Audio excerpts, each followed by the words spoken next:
When my wife told me she had to go on a work trip with her friends, I didn't think much of it at first. She made it sound like a professional gathering, something harmless. But the way she got defensive whenever I asked questions raised doubts in my mind. She avoided eye contact, packed her best clothes, and seemed more excited than stressed about this so-called work trip. My gut told me something wasn't right. For years I had trusted her blindly. I never doubted her loyalty because we had built what I thought was a strong marriage.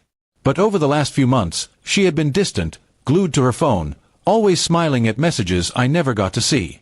When she mentioned this trip, my instincts screamed at me to dig deeper. The night before she left, I casually asked about the trip details. Who was going, what the agenda was, where they'd be staying. She brushed me off with vague answers, almost annoyed that I was even asking. That was all the confirmation I needed. I didn't argue, though. I let her believe I was the clueless husband, still trusting her.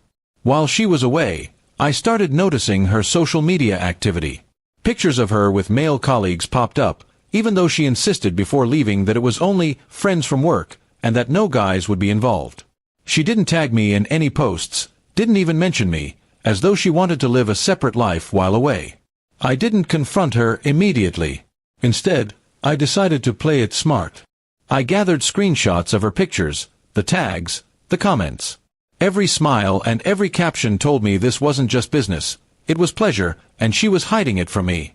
The pain of betrayal burned in my chest, but I forced myself to stay calm.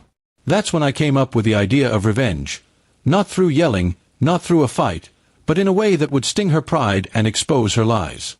I logged into my own social account and made a public post congratulating her. I wrote, "Congratulations to my wife for having such a successful and fun work trip with friends.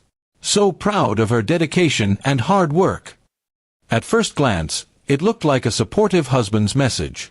But I knew exactly what I was doing. My post included a few of the group pictures I had found online, making sure to highlight the ones where men were clearly present.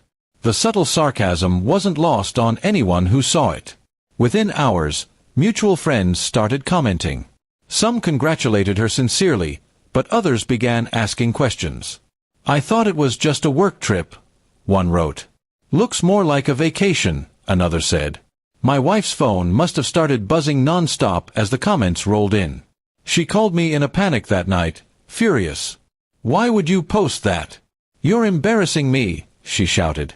But I stayed calm, pretending I didn't understand her anger. "I'm just being a proud husband," I replied sweetly.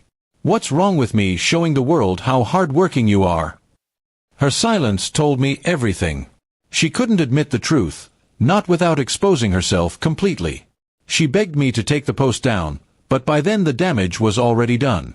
Our friends and family had seen it, and whispers had begun. Her carefully crafted image of being a loyal wife was cracking. When she returned home, she tried to act normal, but I was done playing the fool. I confronted her with the screenshots and asked her directly if this was really about work or something else. Her excuses tumbled over each other, none of them making sense. Finally, she broke down and admitted there was more to the trip than she had told me. The betrayal cut deep, but strangely, I felt a calm satisfaction. My post had done its job. It exposed her without me having to shout or create a dramatic scene. She had humiliated herself with her lies, and my revenge was simply shining a spotlight on the truth. Over time, people stopped asking questions, but the respect she once had from friends and family was gone. Even at work, whispers followed her. She knew she had ruined her own reputation, and all I had done was congratulate her. As for me, I decided to move forward without her. I filed for separation, knowing I could never rebuild trust after this. She wanted to play games behind my back, but I had played smarter. Revenge didn't come in anger, it came in exposing her through her own actions. And the best part? I didn't need to lie, exaggerate, or humiliate her directly. She did all of that on her own. All I gave her was a gentle push in the form of a public congratulations. That single post was enough to turn her secret trip into a public downfall she could never escape.